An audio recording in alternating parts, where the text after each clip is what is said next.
ඔබ දැනටමත් දන්නා පරිදි අප ශ්‍රී ලාංකිකයන් හැටියට විශාල සංවේගජනක ප්‍රවෘත්තියකට මුහුණ දීලා ඉන්නේ. ආචාර්ය මාල්නී ෆොන්සේකා මහත්මිය ශ්‍රී ලංකාවේ අග්‍රගණ්‍ය රූපණ වේදිනිය නිලි රාජනීය අද උදෑසන අපට අහිමි වුණා. අපි අවමංගල කමිටුව රාජ්‍ය කමිටුවක් විදියට තව නොබෝ වේලාවකින් රැස් වෙනවා. ජනාධිපති ලේකම්වරයා රාජ්‍ය පරිපාලන අමාත්‍යවරයාගේ මූලිකත්වයෙන් රාජ්‍ය ගෞරව සහිතව මේ මහා රූපණ වේදිනියගේ අවමංගල කටයුතු සිදු කරන්නට ගරු ජනාධිපතිතුමා සහ රජය තීරණයක් ගත්තා.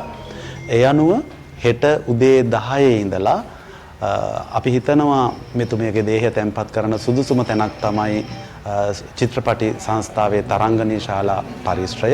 හෙට උදේ 10 ඉඳලා තරංගනී ශාලා පරිශ්‍රයේ තැන්පත් කෙරෙනවා දේහය.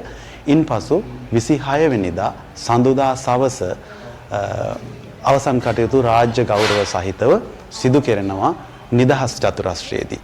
අද හවස 1ට අවමංගල කමිටුව රැස් වෙනවා.